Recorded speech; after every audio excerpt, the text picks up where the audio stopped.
Baik, terima kasih. Assalamualaikum warahmatullahi wabarakatuh. Waalaikumsalam Hmm. warahmatullahi wabarakatuh.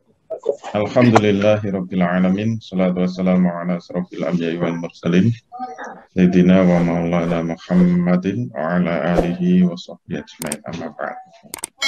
Bapak, Ibu, dan saudara-saudara sekalian yang dirahmati Allah. Alhamdulillah pada pagi hari ini, di Jumat yang penuh barokah ini, kita dipertemukan kembali untuk melanjutkan materi kita. Kita sampai pada materi puncak dari materi syariah business coach, yaitu materi metode ijtihadnya. Ini merupakan intisari dari materi syariah. Oleh karena itu, apa yang dimaksud dengan ijtihad, termasuk bedanya apa dengan metode-metode sebelumnya. Sebelumnya ada 3 metode yang sudah kita bahas, metode istidlal, metode istimbat, kemudian ada metode istimbat hukum dari sunnah Rasul. Mungkin kita sering bingung ya, bedanya ijtihad dengan istimbat itu apa? Atau bedanya ijtihad, istimbat, dan istidlal. Untuk istidlal dan istimbat sudah kita jelaskan. Jadi istidlal itu menarik hukum syariat langsung dari ayatnya tanpa diiringi oleh ayat yang lain, tanpa disertai oleh ayat yang lain. Kalau istimbat itu menarik hukum syariat dari dalil syariat yang harus diiringi oleh ayat yang lain, sehingga tahu status hukumnya, apakah jazm atau ghairu jazm. Nah, kalau ijtihad ini bagaimana? Bedanya apa? Mari kita lihat materinya.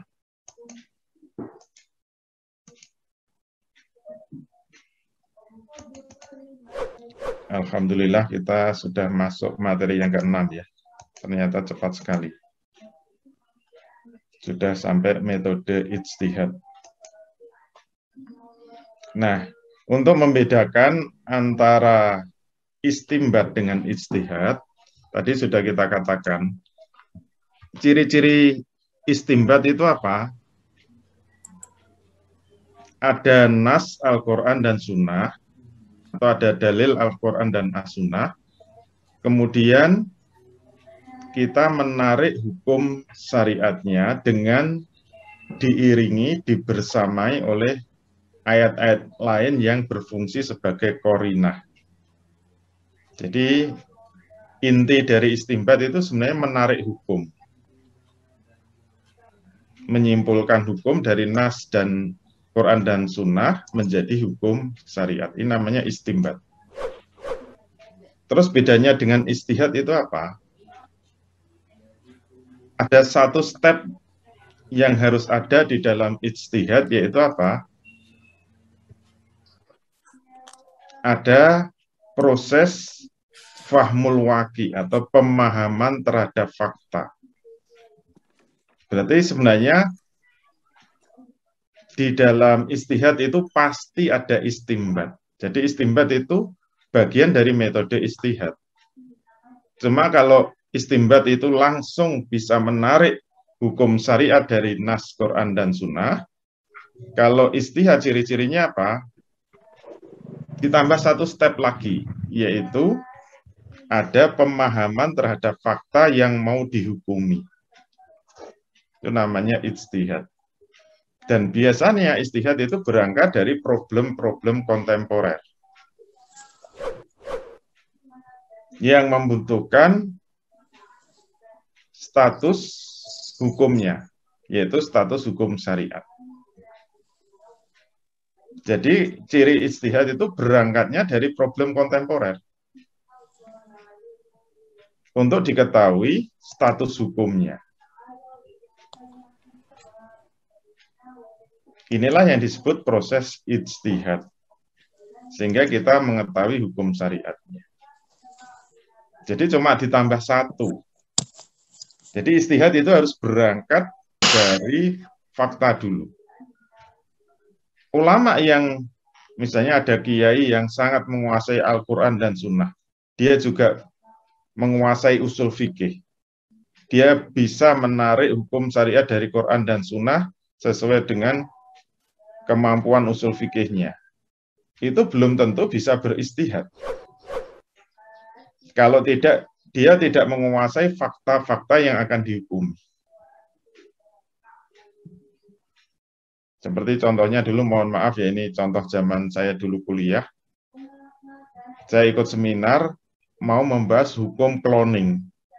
Karena ini memang bidang saya, S1 saya itu mikrobiologi. Mahasiswa didorong untuk ikut, karena apa? Akan membahas hukum cloning menurut kacamata hukum Islam.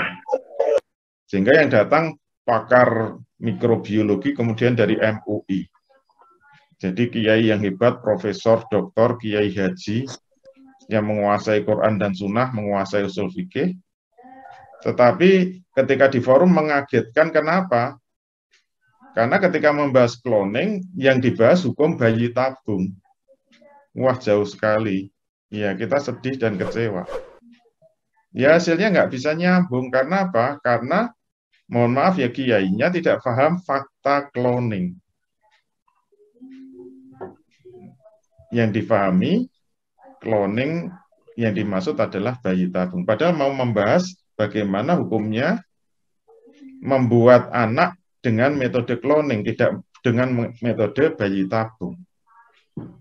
Metode cloning itu mudahnya kayak film Jurassic Park. Kalau yang pernah nonton Jurassic Park itu sepenuhnya menggunakan metode cloning. Dari darah nyamuk zaman purbakala yang ditemukan terjebak di pohon yang tertimbun es, itu darahnya masih ada. Kalau selnya masih bisa di cloning, nah itulah metode cloning. Akhirnya ternyata dia pernah menyedot darahnya dinosaurus. Dan di situ sel-sel dinosaurusnya masih lengkap, kemudian bisa diklon. Lahirlah dinosaurus yang baru. Nah, hukumnya bagaimana kalau digunakan untuk manusia, cloning itu? Jadi kalau yang dibahas objeknya sudah salah, maka hukum syariahnya jelas salah. Itulah bedanya istimbat dengan istihad. Kira-kira kerangkanya seperti itu. Oke, sekarang kita lihat definisi ijtihad. Ijtihad itu apa? Al-ijtihadu huwa badzul wus'i fi istimbatil ahkami syar'iyyati min.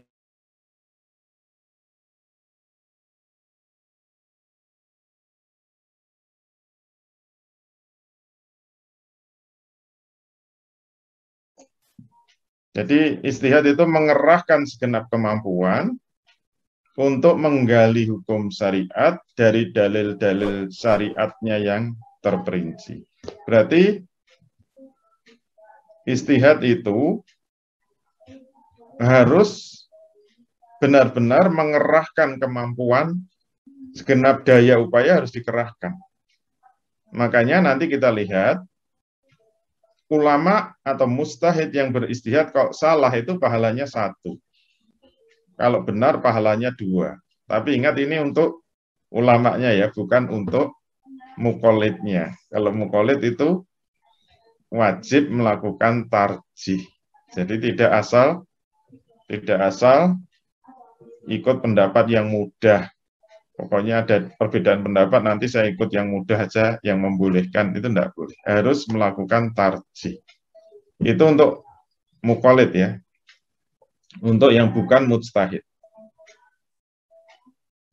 Tapi untuk pembahasan tarjih nanti, pertemuan berikutnya.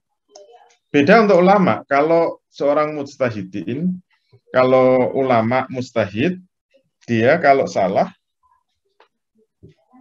pahalanya 1, kalau benar pahalanya 2. Kenapa pahalanya 1? Itu pahala sudah mengerahkan segenap kemampuannya, tapi salah tetap dapat pahala. Jadi dalam ijtihad tidak ada dosa kalau salah, karena sudah mengerahkan kemampuan dan dia memang orang yang berilmu. Kalau benar pahalanya 2, yaitu pahala mengerahkan kemampuannya dan hasilnya yang benar. Jadi hasil ijtihad itu memang ada yang benar, ada yang salah. Jadi istilahnya shawab dan khoto, bukan hak dan batil ya. Kalau hak dan batil lebih kepada akidah. Kalau ijtihad itu shawab dan khoto. Kalau bahasa Indonesianya sama, benar dan salah. Kalau bahasa Arab ternyata beda. Bahasa Indonesia terlalu miskin. Nah, sekarang pertanyaannya kenapa harus ada ijtihad? Kok tidak cukup istimbat saja? Kenapa harus ada ijtihad? Jawabnya karena banyak masalah-masalah baru yang tidak ada nasnya dalam Al-Quran dan Sunnah, perlu ada status hukumnya. Contohnya apa? Misalnya perbankan. Zaman Nabi nggak ada perbankan. Lembaga perbankan. Kalau utang piutang sudah ada. Tapi itu kan antar individu. Pasar saham. Dulu nggak ada zaman Nabi pasar saham. Kalau investasi sudah ada. Sirkah sudah ada. Asuransi. Lembaga asuransi dulu nggak ada. Tapi kalau aktivitas penjaminan sudah ada. MLM dulu nggak ada. Tapi pemasaran sudah ada. Obligasi dulu nggak ada. Tapi utang piutang sudah ada. Leasing dulu nggak ada. Kali kredit sudah ada. Fintech dulu nggak ada. Apalagi ini menggunakan teknologi. Cloning dulu nggak ada. Bayi tabung nggak ada, dan lain-lain. Padahal manusia wajib terikat dengan hukum syariat. Dalam semua perbuatannya, kalau manusia mau melakukan aktivitas apa saja, misalnya ditawari asuransi, harus tahu hukum asuransi itu apa. Ditawari MLM, harus tahu MLM itu hukumnya bagaimana. Ditawari saham, harus tahu hukum jual beli saham seperti apa. Ditawari nabung di bank, harus tahu hukum menabung di bank itu seperti apa. Karena semua nanti akan dimintai pertanggungjawaban oleh Allah. Dan pertanggungjawaban perbuatan mengikut apa yang diturunkan oleh Allah. Karena ayatnya fahkum bainahum bima anzalallah wala tattabi ahwa'ahum amma ja'aka minal haq. Maka putuskanlah perkara itu menurut apa yang diturunkan oleh Allah. Jangan kalian mengikuti hawa nafsu mereka, sehingga memalingkan kamu dari kebenaran yang sudah datang kepadamu. Jadi, untuk perkara-perkara yang baru harus ada status hukumnya. Nah, memutuskan status hukum itu dengan ijtihad. Nah, kalau ijtihad hukumnya apa? Berarti kesimpulannya ijtihad itu hukumnya fardu atau wajib. Kalau manusia untuk menghadapi masalah yang baru tidak beristihad, ngawur saja, itu hukumnya dosa, haram. Berarti ijtihad hukumnya fardu, tapi fardu kifayah, bukan fardu ain. Dalilnya dari Al-Quran surah An-Nahl 43. Fas'alu ahla zikri in kuntum la ta'lamu. Maka bertanyalah kepada orang yang mempunyai pengetahuan jika kamu tidak mengetahui. Itu dasar bahwa ijtihad itu fardu kifayah. Bagi yang mereka masih muqallid, belum bisa beristihad, belum masuk ranah mustahid, itu bisa tanya kepada mujtahid. Kemudian dalil istihad dari sunnah qauliyah, itu kemarin sudah membahas sunnah Rasul ya. Sunnah Rasul ada qauliyah, ada takririyah, ada fi'liyah. Kalau ini qauliyah, idza hakamal hakimu fajtahada fa asaba falahu ajroni. Wa idza hakamal fajtahada tsumma akhta'u falahu ajrun. Apabila seorang hakim atau seorang mujtahid itu membuat keputusan, dengan beristihad, kalau istihadnya benar, maka dia mendapat 2 pahala. Sedangkan kalau dia beristihad dan salah, dia mendapat 1 pahala. Itu menjadi dasar tentang dalil istihad. Dalil berikutnya, ini sunnah takririyah. Nah, kita sudah akrab dengan kauliyah, takririyah, dan fi'liyah. Qala Nabi sallallahu alaihi wasallam lana lamma raja'a minal ahzabi la yusalliyanna ahadun al asra illa fi bani Quraidzah fa adraka ba'duhum al asru fit tariqi faqala ba'duhum la nusalli hatta na'tiyaha wa qala ba'duhum bal nusalli lam yurad minna zalika wa dzukira lin nabi sallallahu alaihi wasallam falam yu'annif wahidan minhu. Nabi sallallahu alaihi wasallam memerintahkan kepada kami ketika beliau kembali dari perang Ahzab. Ini perang belum sempat istirahat.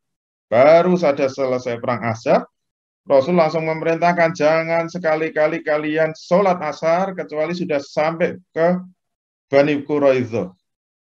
Lalu mereka bergegas berangkat di Bani Quraidzah. Ternyata waktu asarnya mau habis. Sahabat terpecah jadi 2. Ada sebagian yang sholat di jalan. Yang lain menegur.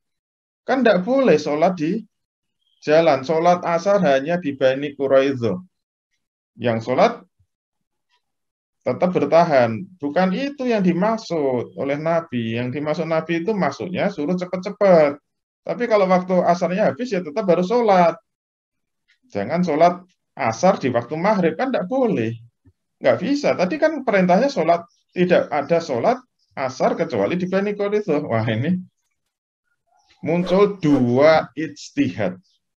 Kemudian dilaporkan kepada Rasul. Ternyata apa? Falam yu'annif wahidan. Rasul tidak mencela salah satu dari kedua. Berarti dua-duanya hasil istihad. Rasul diam, itu namanya sunnah takririyah, bahwa istihad itu memang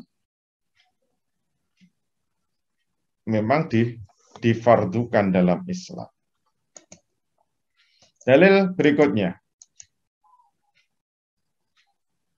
Ini ada fi'lur rasulnya, ada qaul rasulnya. Karena Rasul mengutus Mu'adz bin Jabal ke Yaman. Walamma ba'asa an-nabiyyu Mu'adz bin Jabal ilal Yamani qadiyan qala lahu kaifa taqdi idza arada laka qada'un qala abdi bi kitabillahi ta'ala qala fa illam tajid qala fabi sunnati Rasulillahi sallallahu alaihi wasallam. Qala fa illam tajid qala ajtahidu ra'yi wala alu.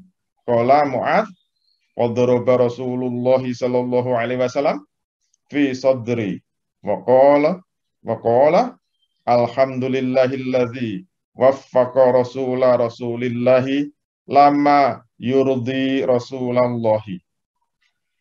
Ketika Nabi mengutus sahabat Mu'adz bin Jabal ke Yaman sebagai hakim atau qadhi, Nabi bertanya. Jadi ketika Nabi mengutus Mu'adz ke Yaman itu fi'lur rasul, tapi ada qaul rasulnya. Pertanyaannya apa?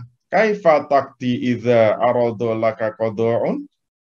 Bagaimana caramu kalau kamu menghukumi suatu masalah hukum di Yaman? Jawabnya apa? Aqdi bi kitabillahi ta'ala. Saya akan memutuskan sesuai dengan kitab Allah Subhanahu wa taala, yaitu Al-Qur'an. Fa'ilam tajid, kalau enggak ada dalam Quran gimana? Fabi sunnati Rasulillahi sallallahu alaihi wasallam. Saya akan memutuskan dengan sunnah Rasul. Fa'ilam tajid, kalau nggak ketemu gimana? Ajtahidu ra'yi wala alu. Saya akan beristihad dengan pendapat saya. Dan saya tidak akan berpaling darinya. Nggak akan melihat yang lainnya. Dia mantap dengan istihadnya. Kemudian Mu'ad berkata, Fadoroba Rasulullah Sallallahu Alaihi Wasallam. Kemudian Rasul menepuk-nepuk dadanya Mu'ad. Dan memuji Mu'ad. Alhamdulillahilladzi, segala puji bagi Allah. Waffaqa Rasulillah. Ini ada Rasulnya 2 kali ya. Yang telah memberikan pertolongan kepada utusannya, utusan Allah. Mu'ad itu utusannya, utusan Allah. Maksudnya utusannya Rasulullah. Karena apa? Yurdi Rasulullah Sallallahu Alaihi Wasallam. Karena Rasul meridhoi sikapnya Mu'adz tadi. Dari sini menjadi dalil bahwa kita memang diizinkan untuk beristihad oleh Rasul Sallallahu Alaihi Wasallam. Tapi syarat beristihad ada tambahan tadi. Tidak hanya beristimbat ya. Ini saya ulang-ulang terus. Tidak hanya beristimbat. Istihad itu syaratnya apa? Harus memahami fakta masalah yang akan dihukum. Kalau mau menghukumi MLM, ya harus tahu persis MLM itu apa. Kalau mau menghukumi fintech, ya harus tahu fintech itu apa. Kalau mau menghukumi asuransi, ya harus tahu persis asuransi itu apa. Nomor 2, harus menguasai bahasa Arab. Al-ma'arif al-lughawiyah. Tidak bisa kalau nggak paham bahasa Arab, nggak boleh. Seperti nahwu, sorof, balaghah, bayan, badi, ma'ani, dan lain-lain. Wah, banyak sekali ini cabang-cabang ilmu bahasa Arab. Yang ketiga harus memahami al-ma'arif as-syar'iyyah. Ilmu pengetahuan syariah seperti usul fikih, ulumul Quran, ulumul hadis, mustalah hadis, ilmu tafsir, dan lain-lain. Ini syarat untuk menjadi mujtahid. Jadi ada satu tambahan yaitu memahami fakta masalah yang akan dihukum. Terus bagaimana metode istihad itu? Nah, sebenarnya yang disebut istihad harus 3 langkah. Tidak bisa disebut istihad. Nanti kalau kita melihat satu tulisan, satu makalah, itu produk istihad atau tidak. Termasuk, mohon maaf, kalau kita mau melihat fatwa MUI, itu istihad atau bukan? Atau levelnya fatwa. Kalau istihad itu urutannya, yang pertama harus memahami fakta, yaitu fahmul waqi'. Langkah kedua, fahmun nusus, memahami nas-nas yang berkaitan dengan yang dibahas. Yang ketiga baru melakukan istimbatul ahkam. Nah, berarti metode istimbat masuk di sini. Tapi hanya sebagai satu langkah menarik hukum syariat dari nas-nas tersebut. Ini berarti ada istimbat di dalam ijtihad. Nggak usah bingung. Setiap ijtihad pasti ada istimbatnya, tapi tidak setiap istimbat itu ijtihad.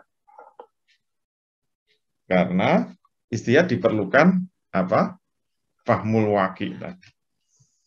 Tapi kalau mau disamakan ya nggak apa-apa lah daripada ribut. Mau nyebut istimbat ya monggo, mau menyebut ijtihad monggo. Karena sama-sama metode menarik hukum. Oleh karena itu, di poin 3 nanti tetap metode istimbat yang sudah kita pelajari masuk di dalam. Termasuk istidlal itu juga bagian dari metode ijtihad.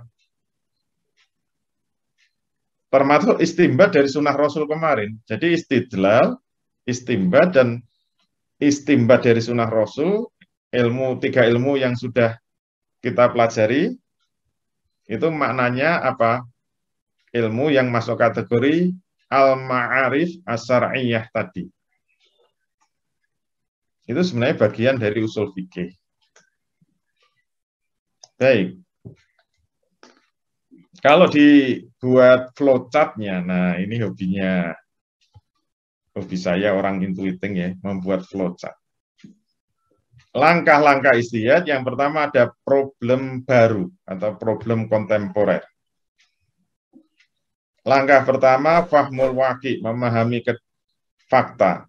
Langkah kedua fahmun nusus, memahami nas. Langkah ketiga istimbatul ahkam, menarik hukum.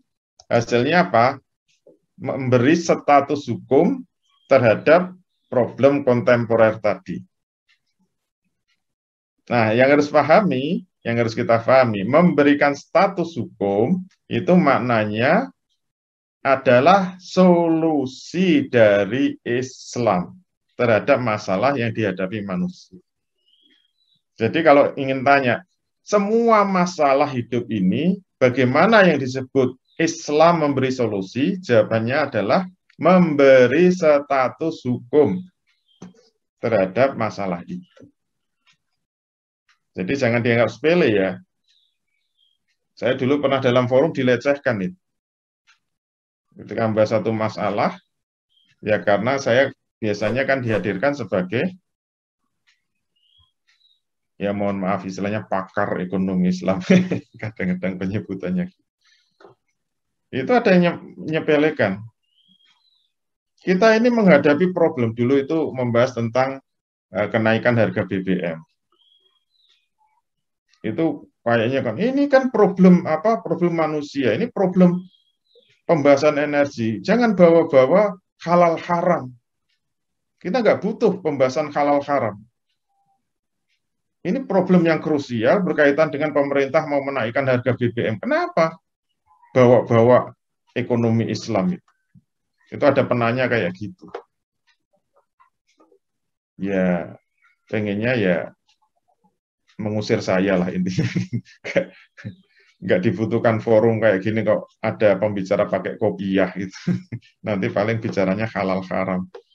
Nah, itu berarti tidak tahu kedudukan halal haram. Padahal halal haram itu menentukan selesai atau tidaknya masalah yang dihadapi. Dulu sudah kita bahas, kalau ingin solusi yang pasti baik, harus memberikan status hukum. Nah ini materi pertama dan kedua harus kita pegang terus dalam UDC 2 ini. Kalau kita ingin tahu pasti dampaknya akan baik bagi manusia, jangka pendek, jangka panjang maupun jangka panjang sekali, harus tahu status hukum. Nah ini harus kita segarkan kembali. Kalau nggak ada gunanya kita membahas istihad. Kalau cuma dilecehkan terus. Tidak ada problem yang bisa selesai dengan pasti baik kalau tidak menggunakan status hukum syariat. Nah, ini yang jadi masalah. Harus tegas, harus tegas. Oleh karena itu saya ambilkan contoh yang langsung berkaitan dengan problem yang dulu heboh sekali dan ini sewaktu-waktu akan meledak lagi. Seharusnya 2020 kemarin meledak. Tapi gara-gara ada corona jadi nggak jadi muncul, yaitu apa? Krisis moneter.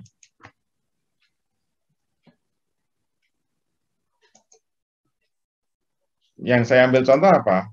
Problem kontemporernya adalah krisis moneter. Normalnya problem krisis moneter itu berulang-ulang. Paling nggak periodenya dulu 20 tahunan, memendek 10 tahunan, memendek 8 tahunan, mungkin memendek 5 tahunan. Itu problem moneter itu selalu akan begitu. Kemarin diprediksi 2020 harusnya meledak krisis moneter yang lebih dahsyat dari 97-98. Kenapa nggak jadi? Dalam tanda kutip diselamatkan corona. Kalau nggak ada corona ya rupiah jeblok lagi, hancur lagi. Menimbulkan inflasi yang sangat tinggi. Itu ciri-ciri krismon. Nah sekarang yang terjadi krisisnya malah sebaliknya, bukan inflasi tinggi, malah terjadi resesi, pelambatan ekonomi.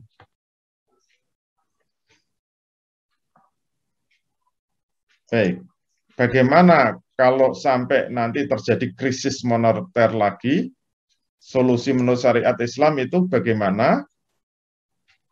Yang disebut memberikan solusi adalah memberikan status hukum syariatnya. Dengan kata lain, kalau kita disodorkan dengan krisis moneter, harus ada ulama yang bisa beristihad untuk masalah ini. Kalau enggak, dijamin enggak akan selesai sampai hari kiamat. Yang pasti baik itu hanya memberikan status hukum syariat terhadap semua masalah yang dihadapi. Pasti baik jangka pendek, jangka panjang, maupun jangka panjang sekali di akhirat. Tidak main-main. Kalau sampai salah, disiksa dalam akhirat. Nah, bagaimana kalau ada krisis moneter ini kita pecahkan langkah-langkah detailnya. 3 langkah tadi, fahmul waqi', fahmun nusus, istimbatul ahkam. Kita detailkan. Memahami fakta nanti bisa dilakukan dengan cara apa? Merunut terus sampai kepada akar masalah. Kalau sudah sampai ketemu akar, kalau sampai sudah ketemu akar masalahnya, langkah kedua fahmun nusus. Ini harus mencari nas-nas yang berkaitan dengan akar masalah tadi. Untuk menarik hukum, ini masih ada 1 langkah, yaitu melakukan tahqiqul manat. Tahqiqul manat itu ya, menyamakan fakta nas dengan fakta kontemporer. Sama enggak? Namanya tahqiqul manat. Atau verifikasi, gampangnya gitu. Verifikasi antara nas dengan fakta. Jangan-jangan enggak nyambung. Misalnya, nas mengatakan riba haram. Fakta yang akan kita hukumi bunga bank. Bunga bank dengan riba itu sama apa enggak? Ini namanya tahqiqul manat. Jangan mengatakan bunga bank itu kan bukan riba. Bunga kan bagus, flower bunga. Bahasa Inggrisnya interest, bahasa Arabnya faedah. Masa faedah diharamkan?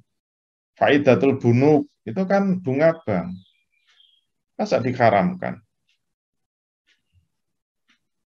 Nah, ini namanya proses tahqiqul manat. Nanti kalau kita mengatakan riba, bunga bank itu nggak sama dengan riba. Nanti apa-apa nggak sama dengan riba. Seperti asuransi, nggak sama dengan doman. Nanti apa? Whisky nggak sama dengan khamr. Yang haram kan khamr. Kalau whisky, brandy, topi miring, itu tidak sama dengan khamr. Nah, repot nanti. Berarti Al-Quran itu kan hanya untuk zaman Nabi saja, zaman onta. Zaman sekarang nggak relevan lagi nanti kalau caranya begitu. Kalau tidak ada proses tahqiqul manat. Kemudian baru bisa ditarik status hukum syariat terhadap problem kontemporer itu. Menetapkan status hukum pada problem kontemporer itu adalah memberi solusi yang pasti baik terhadap problem itu. Nah, ini harus kita tekankan berulang-ulang terus supaya kita tidak menyepelekan hukum syariat, tidak melecehkan hukum syariat. Seperti peserta seminar tadi.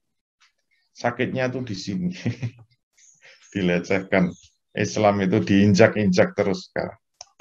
Padahal itu solusi yang diberikan Allah Subhanahu wa taala. Kok nggak mau terima kasih sama Allah? Oke, sekarang kita masuk kepada langkah-langkah beristihad. Wah, ini nggak main-main. Kita siap menjadi mustahid. Problem kontemporernya apa? Bismillah, ini pelan-pelan. Sudah mulai beristihad. Problem kontemporernya krisis moneter. Fahmul waqi' yaitu melakukan pengamatan, penelitian, pengkajian, identifikasi terhadap masalah-masalah yang muncul, ini perlu dibantu dengan ilmu ekonomi konvensional. Sampai ketemu akar masalahnya. Caranya gimana? Mencari akar masalah itu dirunutkan saja. Jadi seperti dokter mau mengobati, sama sebenarnya. Mujtahid itu seperti dokter.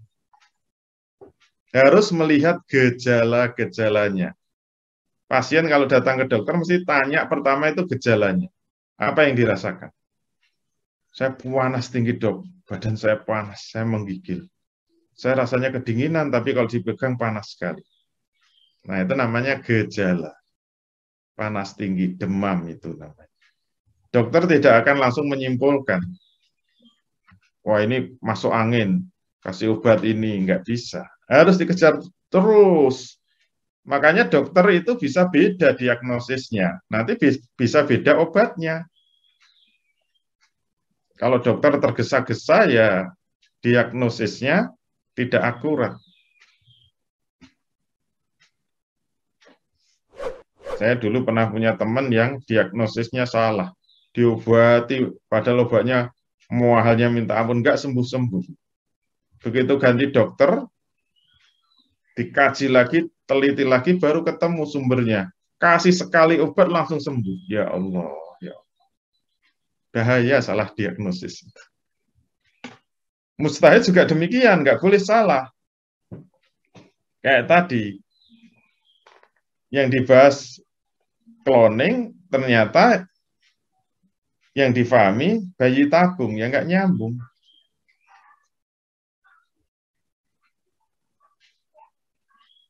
Bagaimana hukumnya membuat anak dengan cloning? Apalagi difahami membuat anak dengan klonan. Nah, itu bahasa Jawa. Kalau yang nggak ketawa, nggak tahu bahasa Jawa ya. Nggak apa-apa, yang penting tahu cloning. Kalau klonan nggak tahu, nggak apa-apa. Puasa-puasa ya, nggak boleh macam-macam. Gejalanya apa? Krisis moneter menyebabkan terjadinya inflasi yang tinggi. Sampai disebut hyperinflasi. Ini kalau manusia mungkin sudah di atas 40 ini suhunya. Sudah sangat panas. Harus dikejar terus. Kenapa inflasi terjadi? Kenapa harga-harga itu membumbung tinggi? Kejar. Penyebabnya apa? Nah, setiap ada inflasi, ilmu ekonomi akan mengajarkan teorinya penyebab inflasi itu dua kemungkinan. Ada yang disebut demand pull inflation atau DPI, ada cost push inflation atau CPI. Tidak boleh salah. Harus tahu bedanya DPI dengan CPI. Nah, ini singkat kata saja. Setelah dianalisis, Krismon kemarin disebabkan oleh hasil analisis teori, ternyata disebabkan oleh CPI, cost push inflation. Inflasi karena tekanan biaya. Kejar lagi, nggak boleh berhenti. Kenapa biaya itu kok bisa menekan sehingga menimbulkan kenaikan seluruh produk-produk? Ternyata biaya itu naik disebabkan oleh bahan-bahan baku harganya naik. Kenapa bahan-bahan baku industri pada naik? Dikejar terus, penyebabnya apa? Ternyata bahan baku industri di Indonesia kebanyakan dari impor. 70-80% bahan baku itu dari impor.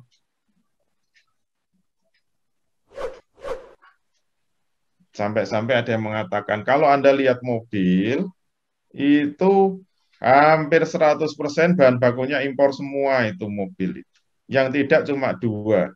Yang asli, lokal, kandungan lokal asli Indonesia cuma dua. Yaitu apa? Aki. Lihat akinya itu. Aki itu airnya asli Indonesia. Yang kedua ban. Kalau Anda lihat ban, udara yang dimasukkan asli Indonesia. Cuma itu yang murni Indonesia. yang lain impor semua. Nah, kejar lagi kenapa bahan baku impor ini harganya naik? Kenapa tiba-tiba bahan baku impor ini kok naik? Ternyata karena rupiah jeblok terhadap dolar. Membeli bahan baku impor itu dengan dolar. Misalnya dulu dolar itu satu dolarnya 2.500, tiba-tiba jadi 10.000, itu kan 4 kali lipat. Dulu beli 10.000 dapat 4, sekarang 10.000 dapat 1. Naik 4 kali lipat. Kejar terus, kenapa? Rupiahnya kok jeblok, mengalami depresiasi terhadap dolar. Jadinya karena rupiah tidak di backup dengan logam mulia. Terus berarti nilai kurs tukar rupiah itu ditentukan oleh apa? Kejar terus. Ternyata ditentukan oleh rezim kurs yang digunakan oleh negara. Nah, ini kembalikan pada teori lagi. Ternyata rezim kurs itu pilihannya 3. Rezim mengambang bebas, rezim mengambang terkendali, dan rezim kurs tetap. Floating rate, managed floating rate, dan fixed rate. Terus yang dipakai Indonesia yang mana? Kejar terus. Ternyata yang dipakai di Indonesia itu kurs mengambang bebas, floating rates. Yaitu apa? Nilai tukar rupiah terhadap dolar ditentukan oleh supply dan demand yang ada di pasar valuta asing. Berarti nilai tukar rupiah ditentukan oleh jual beli mata uang secara bebas di bursa falas. Nah, akhirnya sudah mentok. Inilah yang disebut akar masalahnya. Yaitu apa? Harus diberi status hukum. Jual beli mata uang secara bebas itu boleh atau tidak boleh? Bahasa fikihnya apa? Halal atau haram? Nah, ini yang disebut memberikan status hukum. Kita masuk langkah kedua. Oh, belum ya. Kita rumuskan. Ya, setelah biasanya bikin skripsi kan ada latar belakang masalah, kemudian rumusan masalah. Saya kalau bimbing skripsi selalu begitu. Rumusan masalahnya. Nilai tukar rupiah mudah mengalami depresiasi terhadap dolar Amerika karena rupiah nilainya ditentukan oleh mekanisme pasar di bursa valuta asing. Fakta transaksi falas itu ternyata macam-macam. Ini faktanya harus tahu di bursa falas. Berbagai bentuk transaksi falas itulah yang diduga kuat. Ini kayak buat rumusan masalah ya. Diduga kuat sebagai sumber penyebab terjadinya gejolak nilai tukar uang tersebut.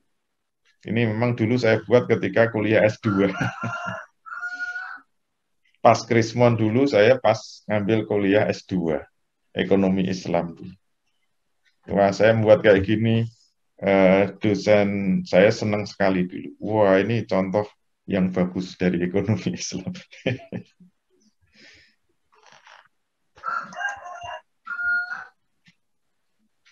Nah, fakta transaksi falas itu ada macam-macam. Cemnya itu macam-macam.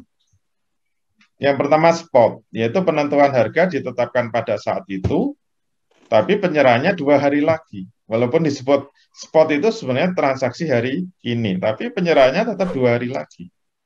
Backward, transaksi dilakukan saat itu, valuta asingnya diserahkan pada saat itu, tapi tetap tidak pernah langsung hari itu. Paling cepat tetap 2 hari, walaupun disebut backward. Ada yang disebut forward, yaitu transaksi pembelian dilakukan saat itu, namun valuta asingnya diberikan kemudian hari. Misalnya 1 bulan kemudian, itu forward. Ada swap, transaksi berupa kesepakatan untuk membeli dan menjual di waktu lain, dan kesepakatan harga dilakukan pada saat pembelian itu. Itu swap. Nah, sekarang masuk fahmun nusus. Berarti apa? Ayat-ayat atau hadis-hadis yang dikumpulkan adalah nas-nas yang berkaitan dengan jual beli mata uang atau sorf. Mata uang zaman Nabi itu emas dan perak atau dinar dan dirham. Jadi dinar dibuat dari emas, dirham dibuat dari perak. Semua yang berkaitan dengan nas jual beli uang harus dikumpulkan untuk diambil pemahaman secara tasri'iyah, bukan lughawiyah. Tasri'iyah itu dikumpulkan semua, kemudian ditarik pemahaman secara menyeluruh. Nah, nas-nasnya kita kumpulkan semua. Ada banyak ya. Sami'tu Rasulullah sallallahu alaihi wasallam yanha an bai'iz dzabi bil-dzabi wal fiddati bil fiddati wal burri bil burri wa sa'iri bis sa'iri wa tamri bit tamri wal milhi bil milhi illa sawa'an bisawa'in ainan bi ainin faman zada awizdada faqad arba faraddan nasu ma akhadhu. Aku telah mendengar Rasul sallallahu alaihi wasallam telah melarang jual emas dengan emas, perak dengan perak, gandum dengan gandum, syair dengan syair, kurma dengan kurma, garam dengan garam. Kecuali harus sepadan, kecuali harus sama, sepadan, dan kontan. Maka barang siapa yang menambahkan atau minta tambahan, berarti dia telah melakukan riba, maka manusia dilarang untuk mengambilnya. Nas berikutnya. Qala Rasulullah sallallahu alaihi wasallam, "Adzabu bidzabi, tibruhu wa ainuhu, waznan biwaznin, wal fiddatu bil fiddati, tibruhu wa ainuhu, waznan biwaznin, wal milhu bil milhi, wat tamru bit tamri, wal burru bil burri, wasairu bis sairi, sawaan bisawain, mislan bimislin, faman zada awizdada faqad arba." Emas dengan perak, biji dan zatnya harus banding timbangannya. Perak dengan perak, biji dan zatnya harus banding timbangannya. Garam dengan garam, korma dengan korma, bur dengan bur, syair dengan syair harus sama dan sepadan. Barang siapa yang menambahkan atau minta tambahan, dia telah melakukan riba. Nas berikutnya, anna Rasulullah sallallahu alaihi wasallam qala la tabi'uz zaba bizzabi illa mislan bimislin wala tusifu ba'daha ala ba'din wala tabi'ul wariko bil wariki illa mislan bimislin wala tusifu ba'daha ala ba'din wala tabi'u minha ghaiban binajisin.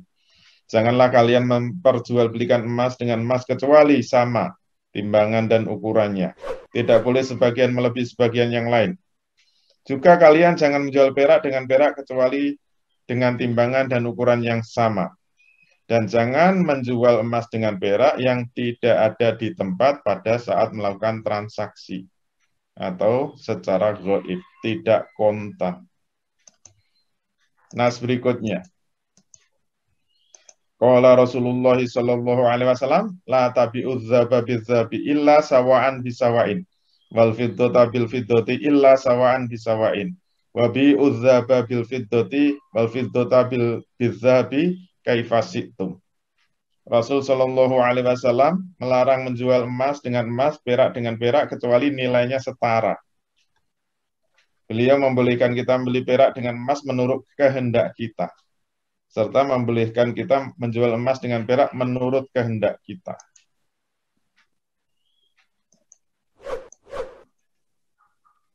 Berikutnya, la tabi'uz zaba bizzabi illa mislan bimislin wal fiddata bil fiddati illa mislan bimislin la tusaffu ba'duhu ala ba'din wa la tabi'u minhu ghaiban binajizin. Janganlah kalian menjual emas dengan perak kecuali sama timbangan dan ukurannya. Janganlah kalian menjual perak dengan perak kecuali sama timbangan dan ukurannya. Tidak boleh sebagian melebihi sebagian yang lain, Dan janganlah kalian menjual sebagian emas dan perak yang tidak di tempat secara kontan. Nas berikutnya. Dia bertransaksi dengan Tolkah bin Ubaidillah di Mekah sebesar 100 dinar. Kemudian Tolkah mengambil uang emas tersebut dan mulai dilihat-lihat darinya. Kemudian Tolkah berkata, tunggu ya sampai datang bendaharaku dari hutan. Saat itu Umar mendengar, lalu ditegur sama Umar, demi Allah, dia tidak boleh berpisah kecuali dia mendatangkan uang tersebut. Berpisah maksudnya berpisah dalam majelis akad. Jadi kalau sampai berpisah majelis akad itu terjadi riba. Karena Rasul Shallallahu Alaihi Wasallam bersabda, ini yang dikutip oleh Umar, sabda Nabi, Azabu bil fiddati riba illaha awaha. Menjual emas dengan perak itu akan memunculkan riba kecuali harus dengan ha'a wa ha'a, tangan ke tangan, yad dan biyadin. Bi'udzaba bil fiddati kaifasitum yad dan biyadin. Jual emas dan perak sesuka kalian, syaratnya apa? Harus kontan. Nah, sudah ditunjukkan semua nasnya ya. Sekarang kesimpulan hukumnya apa? Nas-nas tersebut mengatur perkara jual beli atau tukar menukar barang ribawi. Barang ribawi yang disebut dalam nas tadi ada 6. Emas, perak, gandum, juwawut, kurma, garam. Mata uang dan perak termasuk barang ribawi. Jual beli dan tukar menukar barang ribawi ada 4 kemungkinan. Yaitu barang ribawi yang sejenis, barang ribawi yang tidak sejenis, dilakukan secara kontan dan dilakukan secara tidak kontan. Istimbat hukumnya, nah ini berarti pakai metode yang kemarin, metode istimbat hukum. Yaitu apa? Menarik hukum yang dikaitkan dengan antara satu nas dengan nas yang lain untuk mengetahui status perintah atau larangan itu jazm atau ghairu jazm. Itu namanya metode istimbat hukum. Hukum jual beli atau tukar menukar barang yang sejenis, barang ribawi yang sejenis, ketentuannya harus sama takaran dan timbangannya. Jika ada perbedaan takaran atau timbangan, hukumnya haram. Karena ada korinah. Nah, ada korinah yang menunjukkan bahwa larangan itu bersifat jazm, yaitu memunculkan riba kalau tidak sama dan setimbang. Makanya ribanya disebut riba fadl, karena ada tafadul, kelebihan dari timbangan. Itu haram hukumnya. Yang kedua harus dilakukan secara kontan atau yad dan biyadin. Jika tukar menukarnya secara kredit atau online hukumnya haram karena korinah menunjukkan bahwa kalau tidak secara kontan dan di tempat itu ada larangan yang bersifat jazm, yaitu menimbulkan riba kalau tidak sejenis. Adzabu, oh ini masih sejenis ya, itu menimbulkan riba fadl. Kalau tidak sejenis, boleh dilakukan suka sama suka. Tidak harus sama takaran dan timbangannya, tapi syaratnya satu, yaitu harus yad dan biyadin atau ha'a wa ha'a. Kalau dilakukan secara kredit atau online, hukumnya haram karena korinahnya menunjukkan jazm, yaitu muncul riba fadl. Nah, masih harus melakukan satu langkah yang disebut tahqiqul manat. Nah, ini yang paling sulit sebenarnya. Menyamakan fakta mata uang emas dan perak atau dinar dan dirham tadi dengan uang kertas yang ada sekarang ini. Jadi kesimpulan hukum itu hanya berlaku untuk tukar menukar mata uang emas dan perak. Pertanyaannya, apakah hukum itu juga berlaku untuk jual beli atau tukar menukar mata uang kertas sebagaimana yang berlaku saat ini? Itu namanya tahqiqul manat. Untuk itu diperlukan proses tahqiqul manat, yaitu proses verifikasi apakah ada kesamaan antara objek hukum yang dimaksud dengan nas yang dimaksud dalam nas-nas tadi. Objek hukumnya sama nggak antara nas dengan yang akan dihukumi. Problem kontemporer tadi.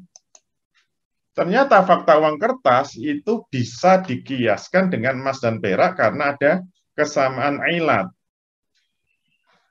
Ilatnya ada dua, yaitu an-naqdiyah dan as-samaniyah. Jadi ternyata mata uang emas dan perak itu memiliki dua sifat sebagai mata uang atau an-naqdiyah.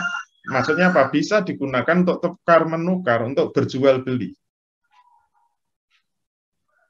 Itu ada kesamaan dengan uang kertas. Uang kertas itu juga bisa untuk jual beli. Bisa untuk alat tukar maksudnya. Yang kedua, sama-sama memiliki harga. Emas dan perak ada harganya, buktinya bisa punya nilai untuk ditukar dengan barang-barang yang berharga. Kertas, uang kertas juga sama. Berarti ada kesamaan ilat.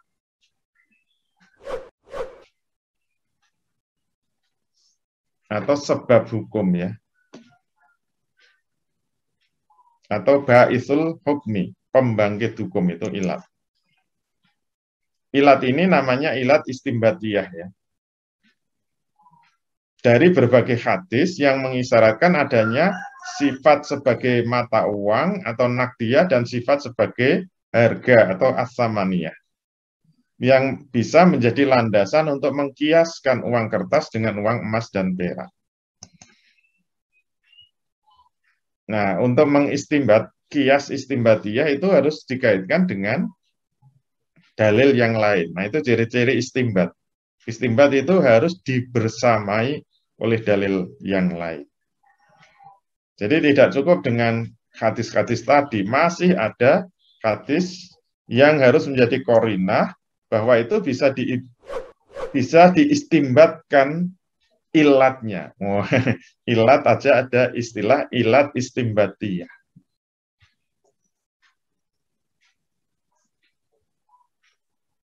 Contohnya hadis wahatu sodakotar rikoh. Maka bayarkanlah zakat dari rikoh. Rikoh itu mata uang yang dibuat dari perak. Jadi perak yang dicetak sebagai mata uang. Penyebutan kata rikoh, yaitu perak yang dicetak dengan mata uang, atau tadi warik ya.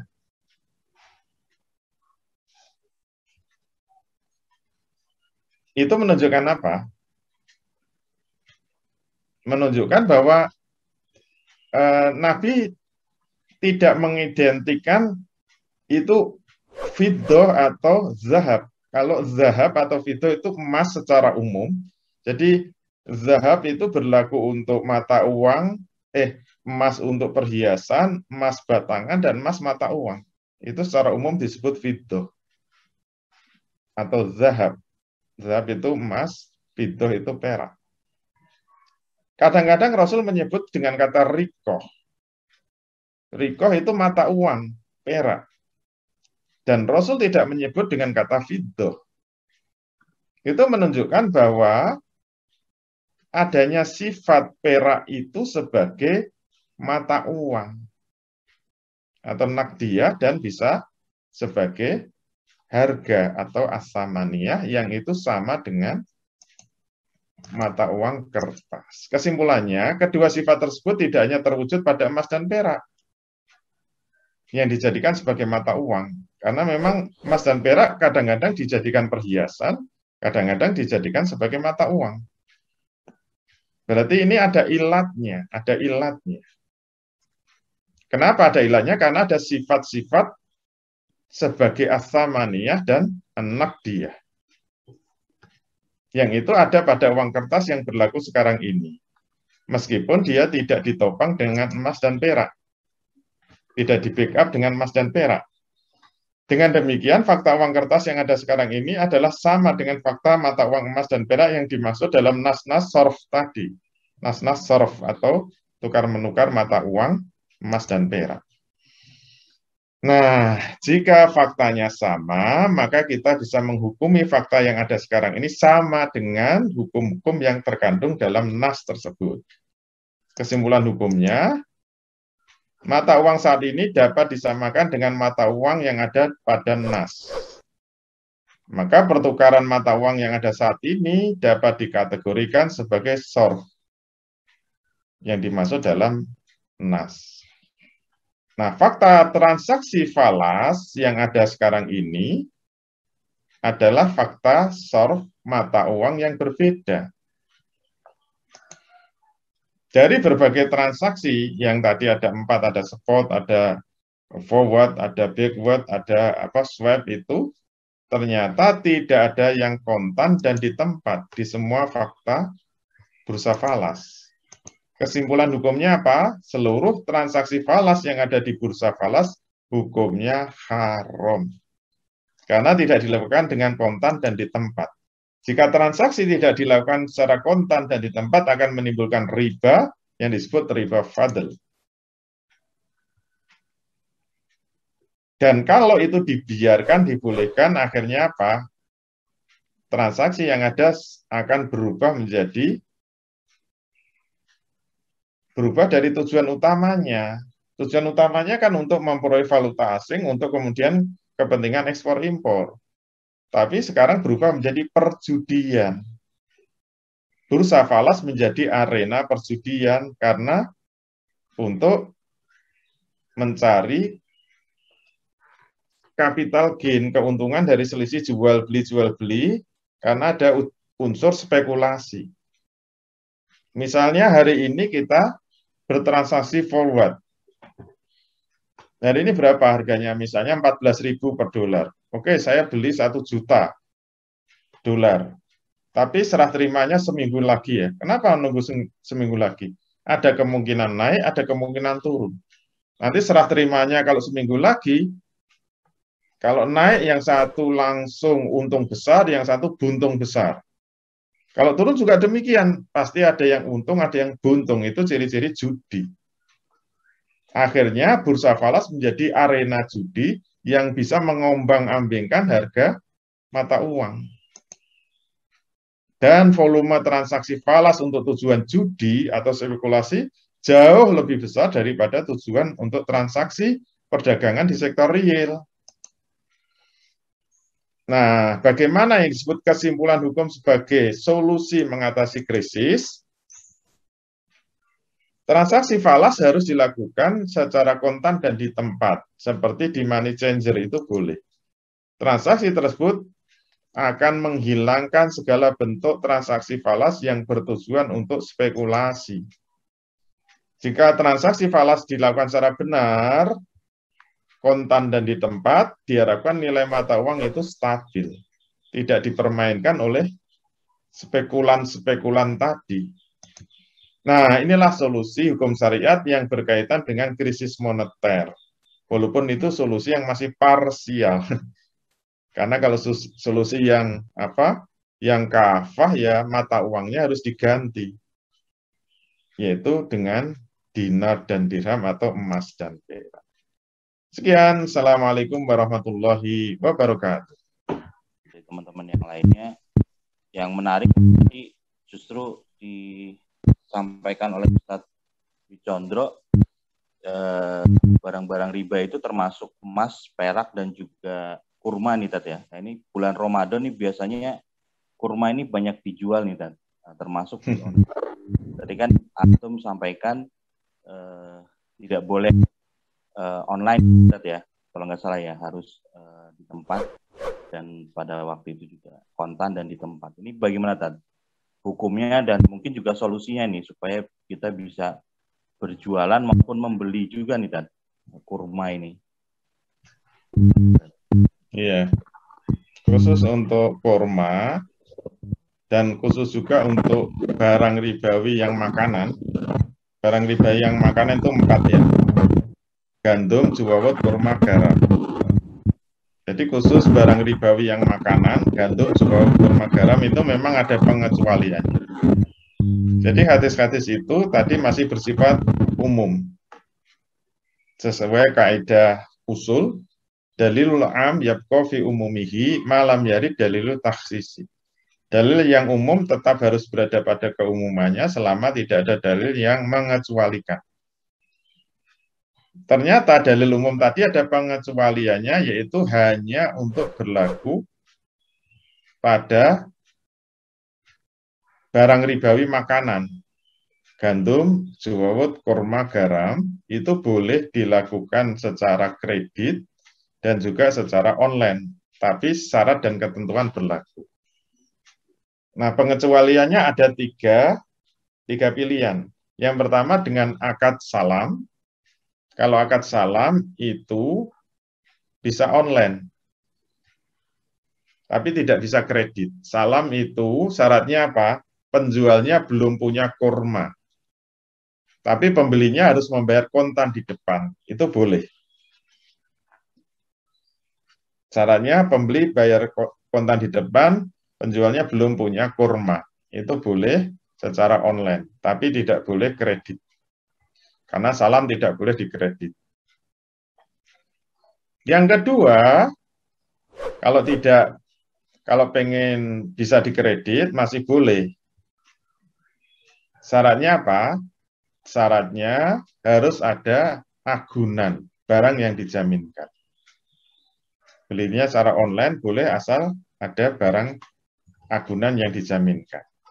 Yang ketiga, kalau tidak ada yang dijaminkan, masih ada alternatif ketiga, yaitu boleh dilakukan secara online atau kredit, asalkan sudah saling percaya antara penjual dan pembeli.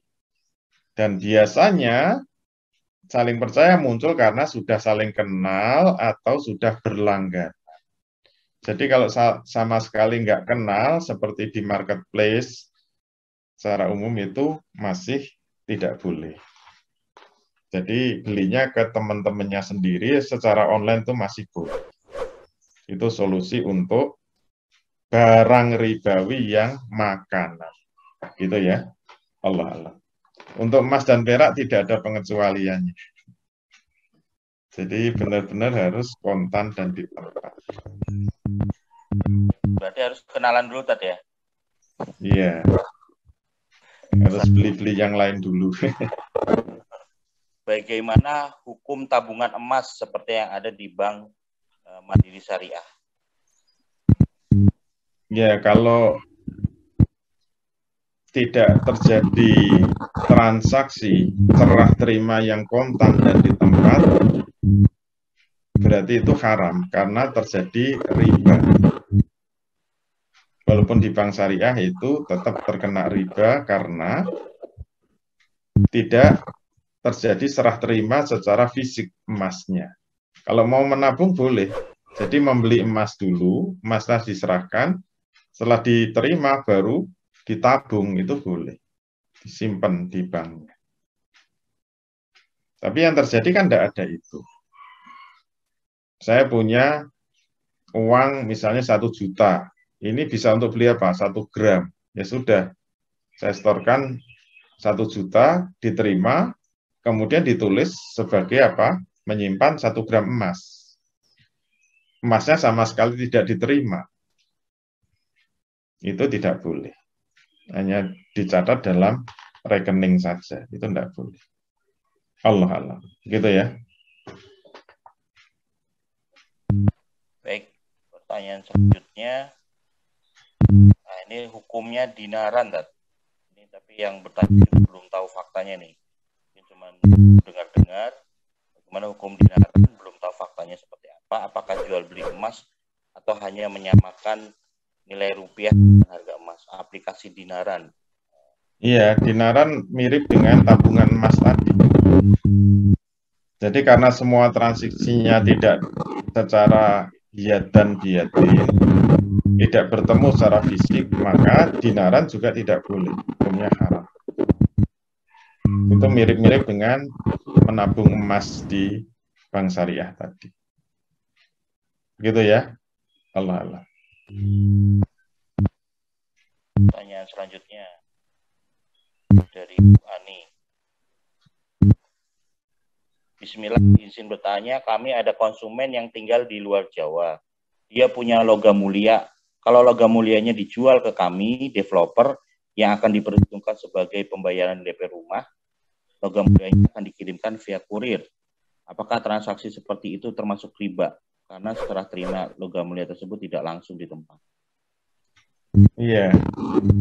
Jadi kalau tidak bertemu langsung tetap tidak boleh. Maka solusinya harus menunjuk wakil yang ada di luar Jawa. Kalau ada wakil yang bisa ditunjuk untuk melakukan transaksi langsung, ya dan biadin itu boleh.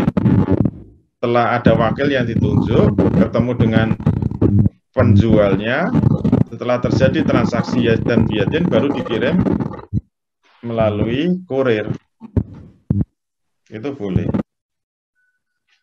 Makanya kita merencanakan mau bisnis emas ini, tetapi yang secara syar'i. Ini yang mau kita kembangkan. Nanti ada wakil yang siap mewakili. Karena wakil tidak boleh dari pihak penjual. Wakil tidak boleh dari pihak penjual. Mungkin karyawannya yang nggak boleh, atau istrinya atau keluarganya nggak boleh. Harus pihak yang independen, pihak yang mandiri, dan akadnya dengan wakilnya. Pembeli berakad dengan wakilnya, tidak berakad dengan penjualnya. Jadi hubungannya dengan wakil, nanti wakillah yang akan melakukan jual beli dengan penjualnya secara langsung. Dan nanti upahnya, kalau memang harus ada upah, upahnya untuk wakilnya tadi. Gitu. Disepakati sendiri. Nah, ini yang mau kita kembangkan untuk jual beli emas. Tunggu saja saat launching.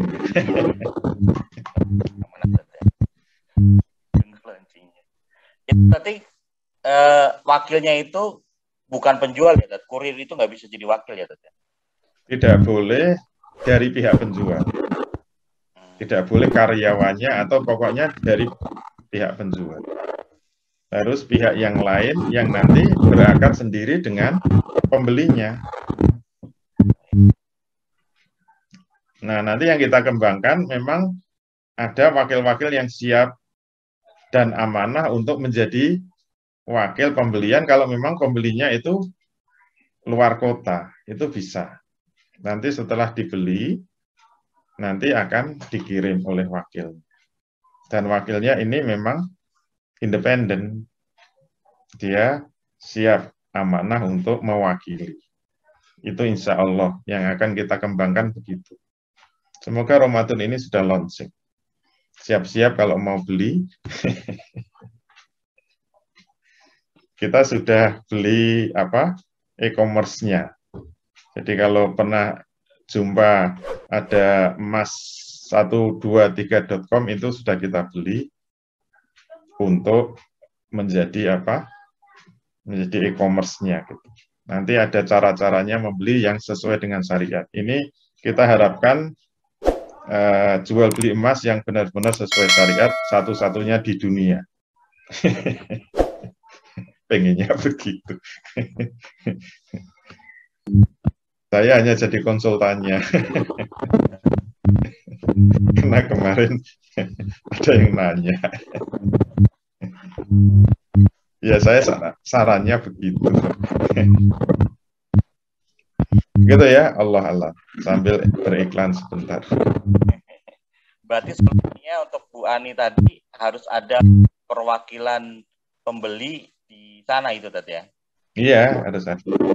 Boleh saudaranya pembeli nggak apa-apa, atau temannya pembeli nggak apa-apa, atau ada wakil yang sudah disiapkan gitu loh, wakil yang sudah disiapkan untuk bisa berkomunikasi sendiri, berakad sendiri dengan pembelinya. Nah, itu yang diharapkan begitu. terkait transaksi hukum, ada unsur yang banyak dilakukan fintech, dan hal ini didukung oleh lembaga pemerintah. Sebagai contoh, untuk pajak di mana seluruh rakyat diwajibkan membayar dari hal yang kecil sampai yang besar, bahkan bila tidak bayar atau tidak bayar kena denda atau sanksi. Bagaimana pandangan Ustadz tentang posisi pajak atau dibayar langsung atau online? Notnya di mana tidak ada pajak dalam Islam, yang ada hanya zakat. Nah, udah pajak dibayar online pula nih, gimana tuh? Tidak semua yang dibayar online itu haram ya. Jadi apa? Online yang haram itu untuk jual beli atau tukar menukar barang ribawi. Jangan disalahpahami. Nanti jangan-jangan memahami transfer uang nggak boleh. Atau beli roti nggak boleh online. Ya. Itu berarti kurang memahami makna barang ribawi tadi. Jadi kalau transfer pembayaran online itu tidak apa-apa. Yang nggak boleh itu khusus barang ribawi, itu yang harus hati-hati. Ada aturan-aturan khususnya. Untuk barang-barang yang lain aturannya beda. Tapi khusus pajak itu memang pajak itu hukum asalnya itu haram. Pemerintah tidak boleh menarik pajak kecuali dalam kondisi darurat. Jadi Allah mengizinkan pemerintah menarik pajak kalau kondisinya darurat. Darurat ukurannya apa? Darurat itu kalau kas negara kosong. Setelah semua sumber-sumber, jadi sumber-sumber pendapatan Islam. Nah ini kalau di kelas ekonomi Islam, saya kalau ngajar ekonomi Islam, itu biasanya di ekonomi Islam 3. Sumber-sumber pendapatan Islam itu 12. 11 diantaranya kalau sudah dioptimalkan, kok masih kurang, baru yang ke-12 itu doribah atau pajak. Jadi kalau nomor 1, 2, 3, 4, 5 sumber pendapatan negara itu 11 ya, yang disyariatkan. Kalau itu sudah diupayakan kok tetap kurang, itu baru boleh narik pajak atau doribah. Kalau tidak begitu ya kembali ke asalnya, hukumnya haram, negara menarik pajak dari rakyat. Dan itu berlaku bolak-balik, yang menarik pajak itu haram, yang membayar juga haram. Masalahnya itu. Kecuali kalau dipaksa. Kalau dipaksa itu ada rukhsah bagi yang terpaksa. Jadi ya hukum asalnya begitu. Selama masih bisa dihindari ya itu lebih baik. Kalau terpaksanya karena dipaksa-paksa, ya terpaksa membayar itu ada rukhsah. Maksudnya rukhsah itu tidak ditulis sebagai dosa, tapi hukumnya tetap haram, hukum tidak berubah. Karena dalilnya rufi'an umati alal khoto'i wa nisyani wa mastukrihu alaih. Akan diangkat pena malaikat terhadap umatku karena 3 perkara. Jadi harusnya ditulis dosa, tapi tidak ditulis khusus orang itu. Yaitu dalam kondisi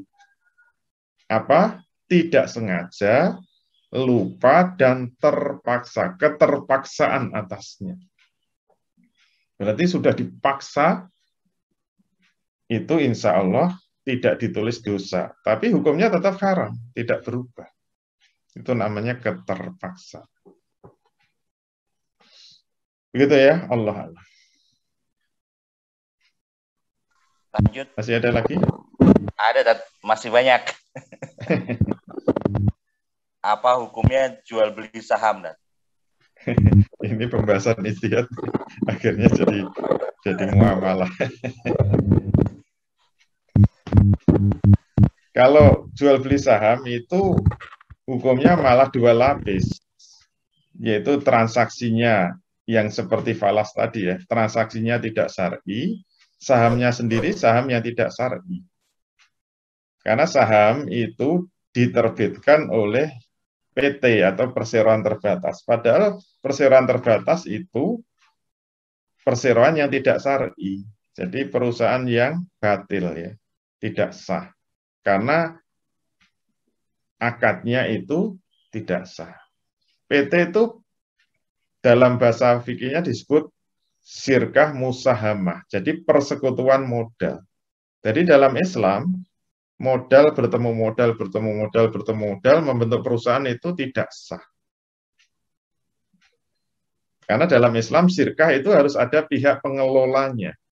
Kalau tidak ada pesirkah yang menjalankan modal itu, maka akadnya batil. Kalau PT itu akadnya batil, maka saham yang diterbitkan batil, maka jual beli saham batil. Begitu, selesai. Siap menjadi wakil Bekasi. Ada yang siap jadi wakil. Saya kira siap membeli.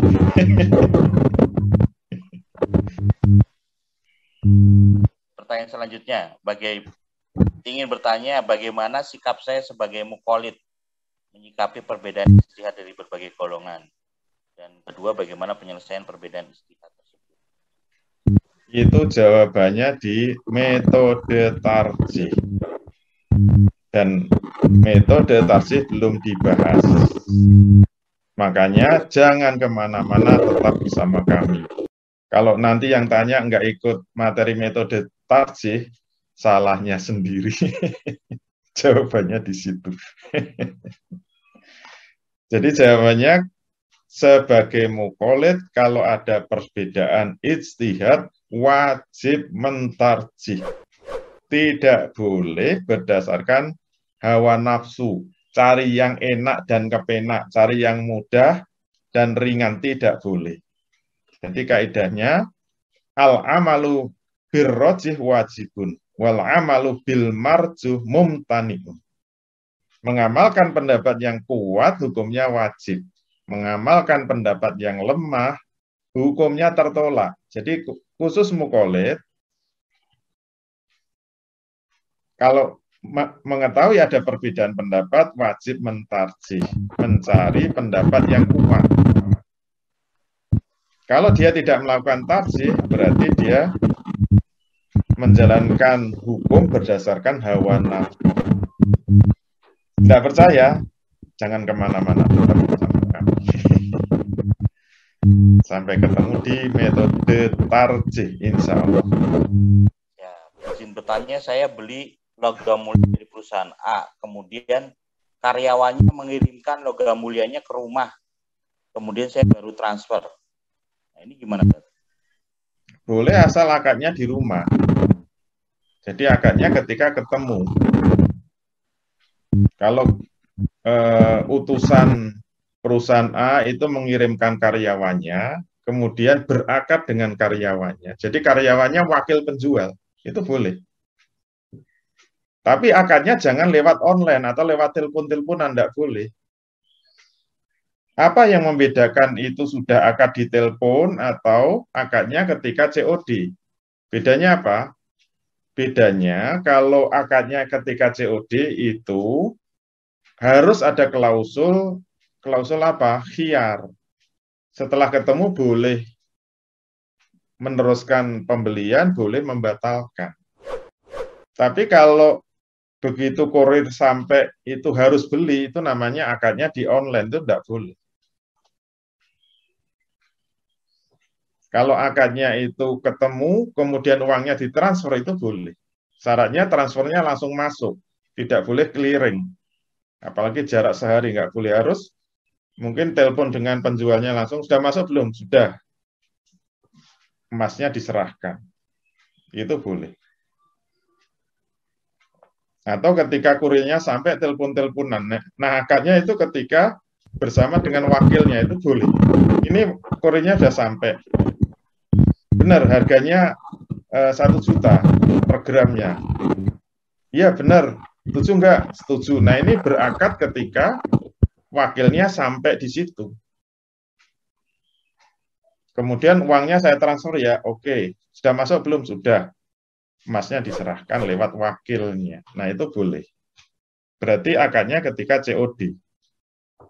Bukan ketika online. Kalau akadnya ketika online, tidak boleh.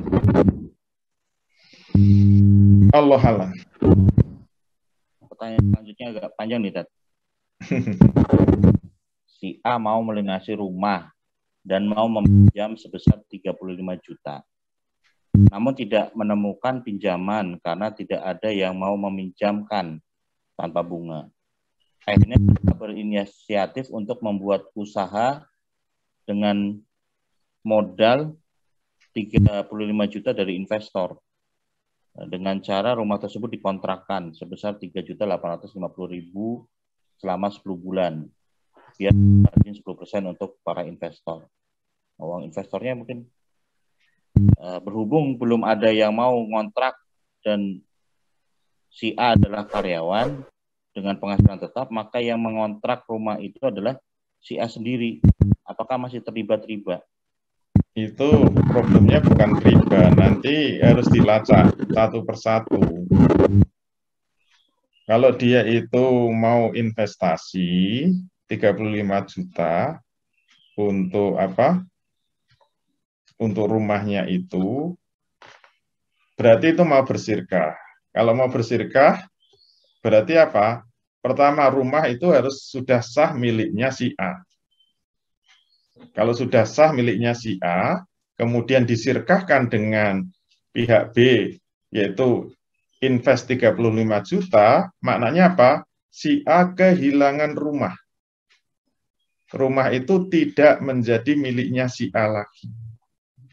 Tapi rumah itu menjadi milik bersama antara A dan B yang setor investasi 35 juta. Kalau rumah itu masih difahami milik A, berarti sirkahnya tidak sah. Karena sirkah itu maknanya meleburkan. Yang satu itu setor rumah, maka harus ditulis harga rumahnya berapa sebagai setoran modal. Yang 35 juta masuk, harus ditotal. Dan itu milik bersama, bukan milik si A lagi. Bersepakat untuk dibisniskan, yaitu dikontrak. Kalau kemudian yang mengontrak si A sendiri, itu boleh asal tidak disepakati di awal. Kalau diakati di awal, terjadi multi akad. Terjadi multi akad yang haram hukum. Tapi kalau tidak ada kesepakatan di awal bahwa yang mengontrak itu si A sendiri, itu masih boleh. Asal sudah ditawar-tawarkan, nggak ada yang mau, akhirnya yang ngontrak si A sendiri. Kalau memang itu terpisah, itu masih boleh. Kalau sudah di awal, sudah diniatkan, sudah disepakati nanti yang ngontrak si A sendiri, berarti terjadi multi akad. Terus nanti membayar apa? Jadi keuntungan itu untuk berdua, yang disepakati apa? Bagi hasil. Bukan 10% atas modal, itu enggak boleh. Jadi yang satu kontribusi rumah misalnya harga 1 miliar, ditulis melawan 35 juta. Itu nanti keuntungannya berapa, terus pembagiannya berapa. Terus yang jadi pengelola siapa? Karena dalam Islam sirkah tidak boleh modal ketemu modal. Pengelolanya jelas, pemodalnya jelas. Dan rumah itu milik bersama, bukan milik A lagi. Kalau mau begitu, insya Allah boleh. Kalau itu tidak dipenuhi, haram. Haramnya bukan riba, tapi multi akad. Begitu ya, Allah. Baik, selanjutnya masih terkait dengan jual beli emas. Ada fakta di lapangan yang jualan emas online dengan menjadikan emas itu sendiri barang biasa, bukan barang ribawi. Karena katanya emas yang dimaksud barang ribawi adalah emas mata uang. Nah, sementara logam mulia itu dapat tergolong barang biasa. Ini gimana? Iya. Jadi kalau dilihat dalilnya, itu kan penyebutnya azhab wal fiddah. Azhab itu maknanya emas secara umum, dan fiddah itu perak secara umum. Dalilnya tidak menyebut dinar dan dirham, atau rikoh atau warik tadi. Karena penyebutan dalilnya itu menggunakan lafadz azhabu wal fiddatu, jadi apa? Penyebutannya itu emas secara umum dan perak secara umum, maka kaidah fikihnya, Kalau dalilnya itu menggunakan lafadz umum, harus tetap pada keumumannya selama tidak ada dalil yang mengkhususkannya atau mengecualikannya. Kaidahnya dalilul am yabqa fi umumihi malam yarid dalilul takhsisi. Dalil yang umum tetap ada keumumannya selama tidak ada dalil yang mengecualikan.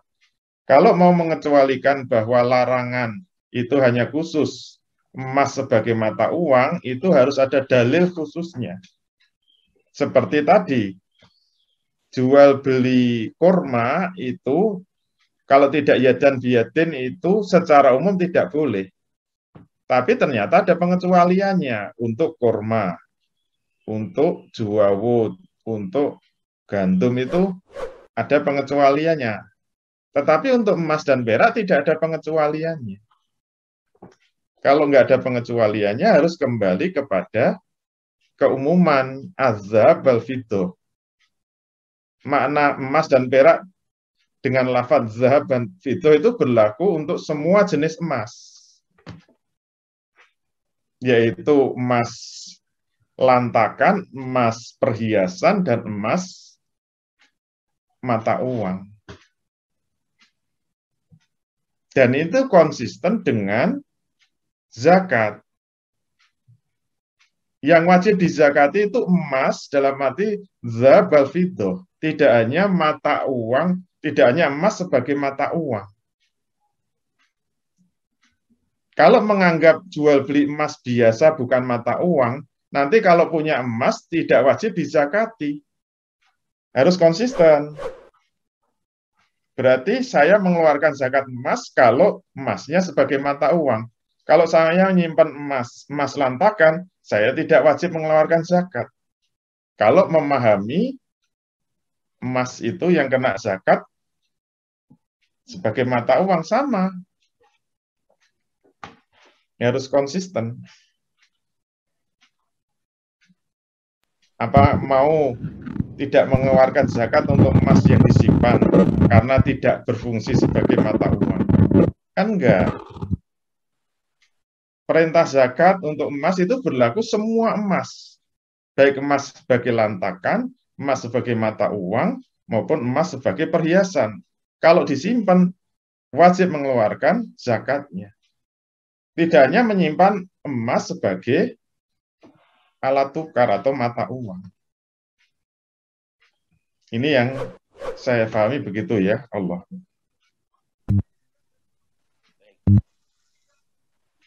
Terkait dengan mustahid nih, apakah harus yang ditunjuk lembaga resmi negara atau bagaimana? Ijtihad itu bersifat fardiyah. Ijtihad itu bersifat fardiyah. Ijtihad itu bersifat individual yang berlaku untuk mustahid saja, yang sudah masuk kriteria mustahid. Ijtihad itu tidak boleh kolektif. Tidak ada ijtihad itu kolektif, dimusyawarahkan. Mohon maaf, seperti MUI itu kan fatwanya itu hasil sidang pleno. Urut-urutannya kan dari majelis fatwa nanti dibawa ke sidang pleno. Sidang pleno itu pertemuan semua ahli. Hasil musyawarah sidang pleno menghasilkan fatwa. Nah, menurut yang saya pahami itu justru malah yang tidak tepat. Itu malah kurang tepat. Jadi ijtihad itu bersifat fardhiyah.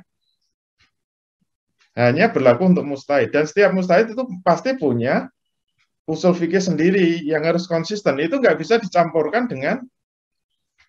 dengan mustahid yang lain. Contohnya ya, misalnya antara Imam Syafi'i dengan Imam Malik itu punya usul fikih yang berbeda. Kemarin yang saya sampaikan dalam metode istinbat sunnah Rasul itu metodenya Imam Syafi'i itu. Kemarin kan saya tunjukkan.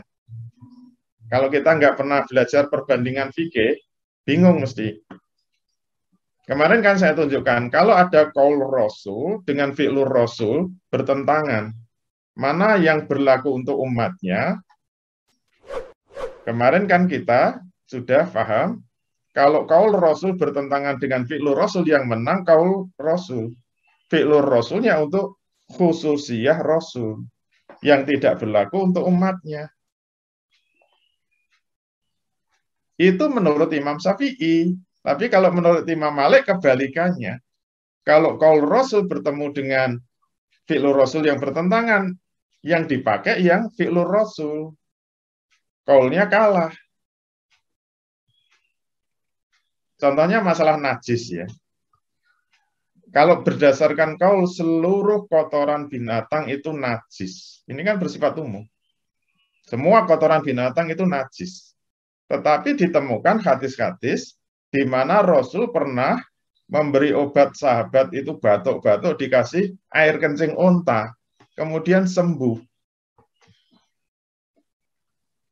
Menurut Imam Syafi'i, hadis ini tidak boleh dipakai.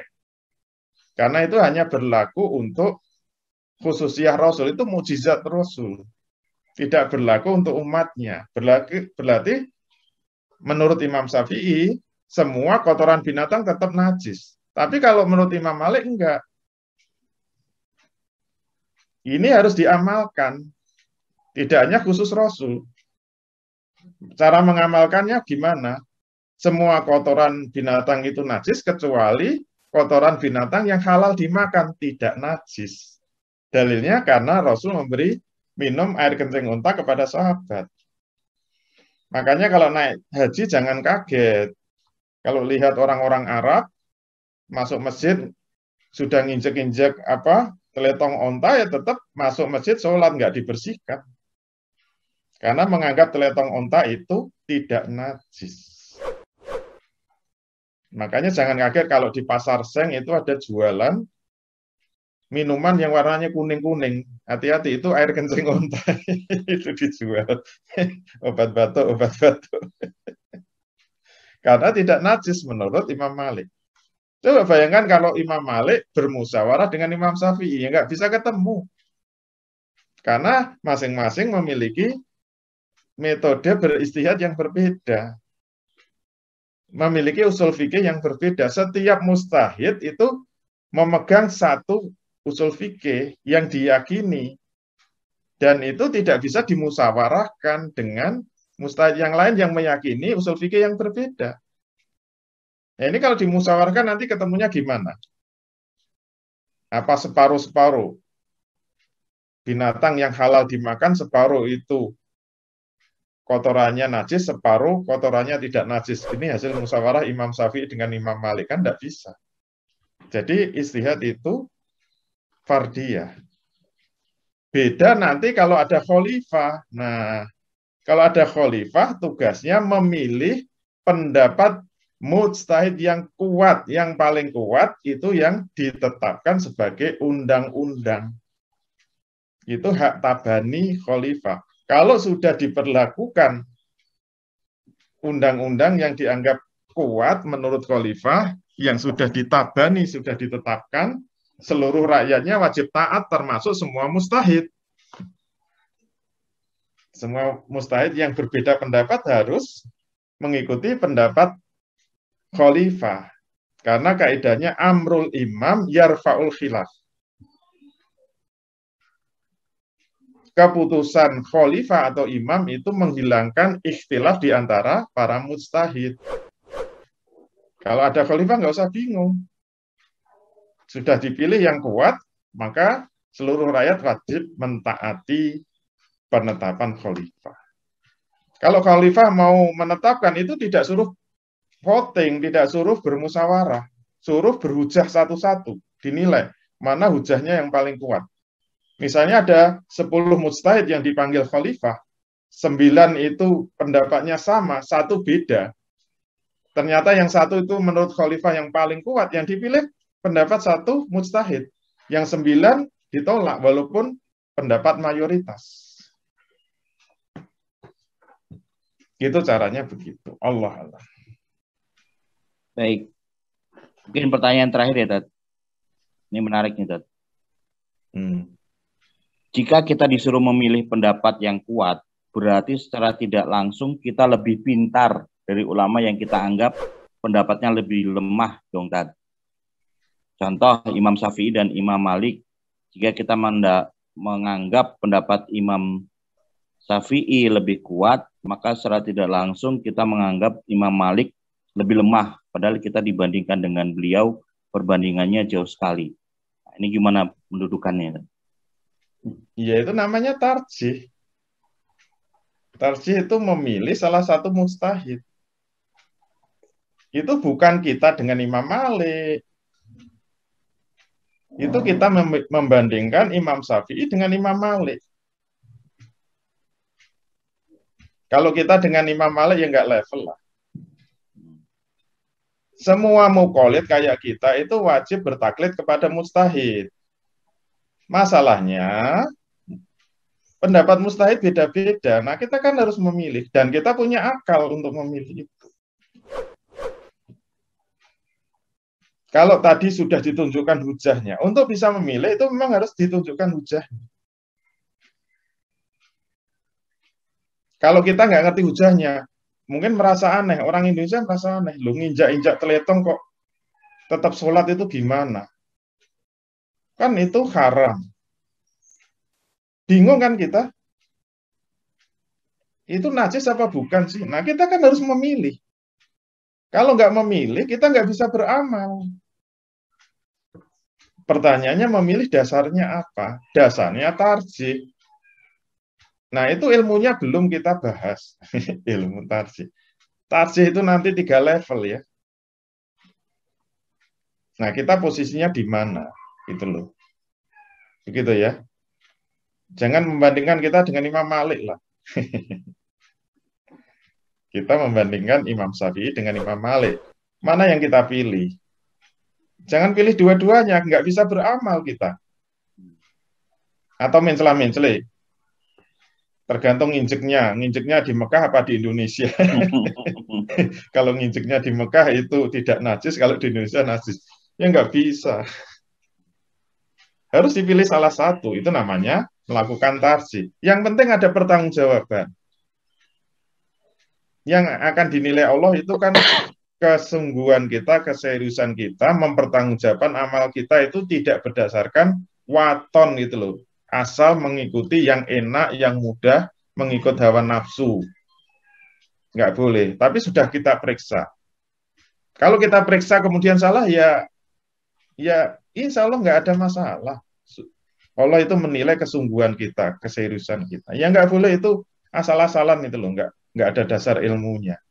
Asal milih yang mudah saja. Begitu ya. Allah. Baik, Dad.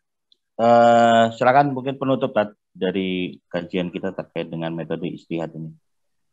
Alhamdulillah, kita sudah sampai kepada metode ijtihad. Kayaknya yang paling heboh masalah tarjih ya. Sebelum tarjih kita masih melewati satu metode ijtihad yang lebih berat lagi, yaitu metode istiqro'i.